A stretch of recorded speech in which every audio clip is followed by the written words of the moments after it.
What's up, YouTube? It's 206 Analysis here for UFC 143 predictions. Alright, sorry for missing last week. I couldn't watch the event. All I can say is room for improvement for the main event, room for improvement for Evans. Just work on your boxing, really. Both of you and Phil Davis didn't really do the most effort in boxing, even though you guys are mainly wrestlers. Work on your boxing, definitely, but it all takes time. He has a good amount of time for him and John Jones, but I think for that fight he's gonna be working on his wrestling instead of his striking. Room for improvement for Davis. Just learn to stay calm when he's on the ground and work on your cardio. All right, and boxing also.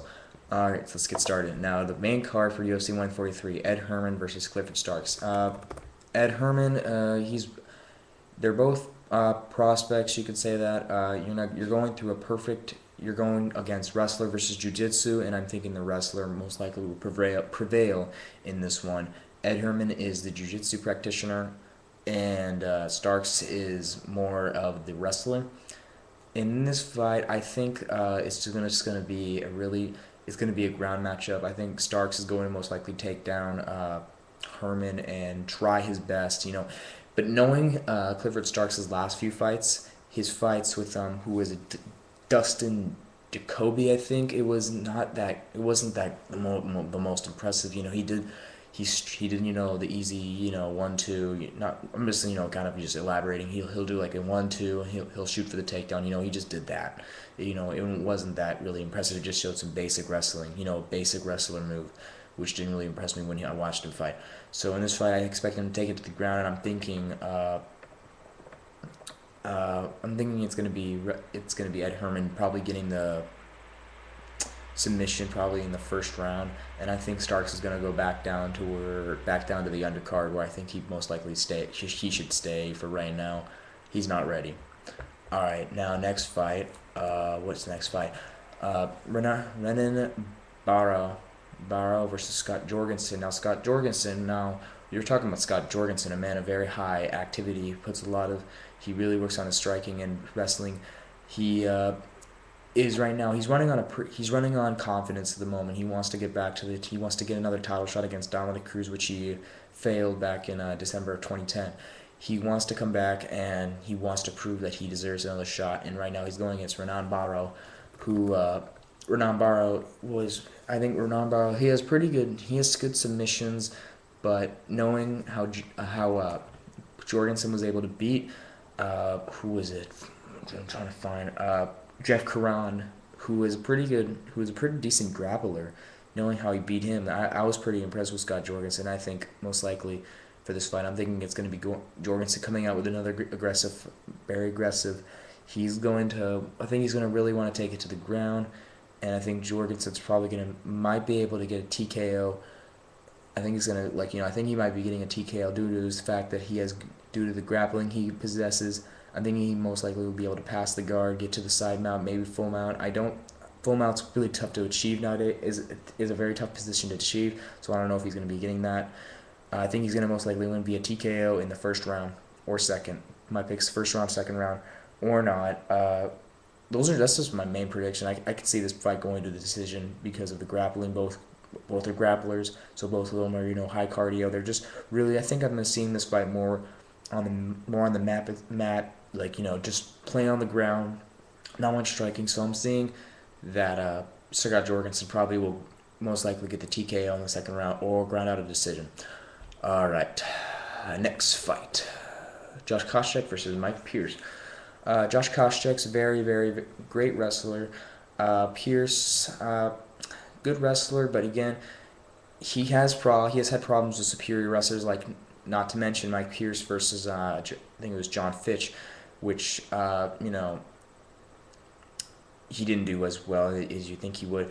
Josh Koscheck, I was saying this again, another grind out for Josh Koscheck. He has become such a mixed fighter since the Ultimate Fighter Season 1. And I'm thinking we're gonna be seeing the superior wrestler again grinding out into maybe another decision. I think Josh Koscheck will most likely win the decision, fairly easy. I think he's gonna be using he's training with John Fitch, his teammate from at AKA. I'm seeing him probably trained with him just he's been training with him. He's definitely training with him, learning the tactics that John Fitch used against Pierce. I'm thinking he's going to try exposing the same problems that Fitch was able to expose, and I think it's going to be most likely Josh Koscheck winning this fight by a decision. All right, next fight. Roy Nelson's versus Fabricio Verdum. Roy Nelson, great grappler, has pretty okay striking. You could say he's solid all around, but he has had some problems. He had some problems with who did he have problems? Uh, he had problems with Junior Dos Santos and Frank Mir. Even though I was seeing Frank Mir winning the fight, but Roy Nelson really just didn't do well against Frank Mir.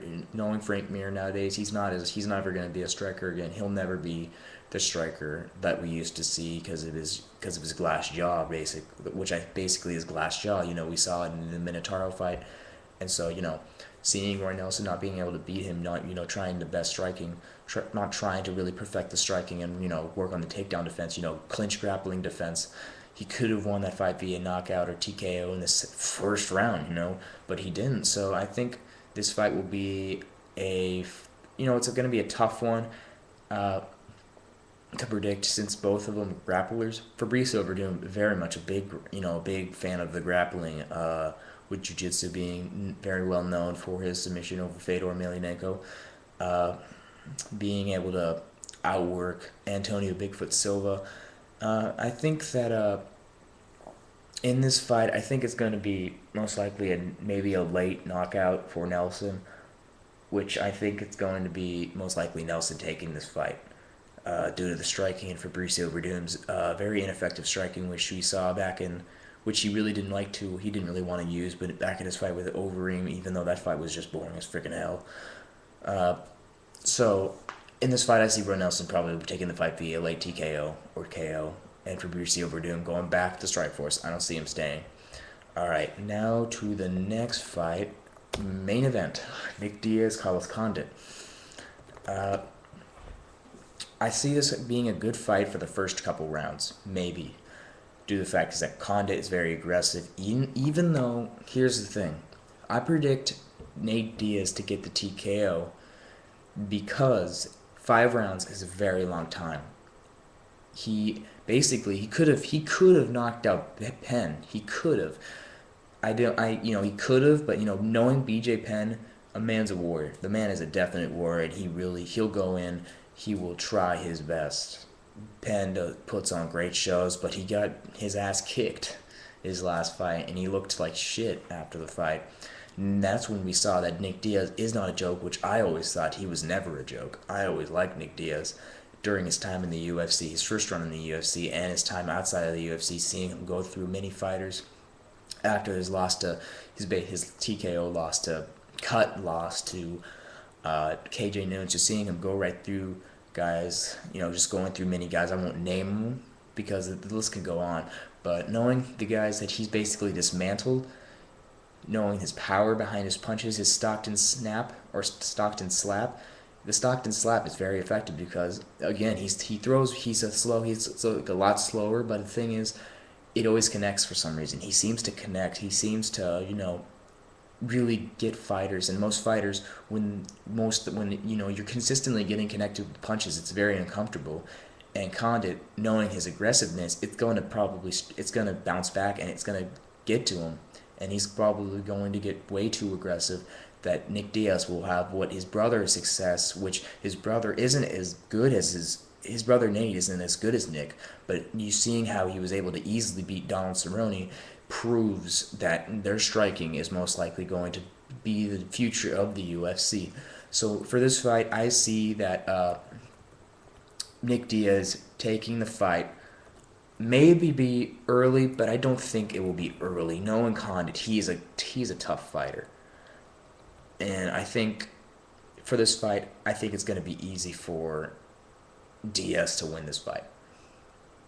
Because aggression strikes back. Because the highly aggression means you're going to gas out by the 3rd or 4th round. And when you're gassed against Nick Diaz, and he will pounce on you till the time you have to say no mas, no more. I can't take it. So for the fight, I see Nick Diaz most likely taking the fight via fourth round TKO or fifth round KO. All right, tell me what you guys think of the event. I'll see you guys after the event. Check out my Twitter in the description below, and check out my boy 916 Chris's YouTube channel in the description below. And I'm out of here. Peace out.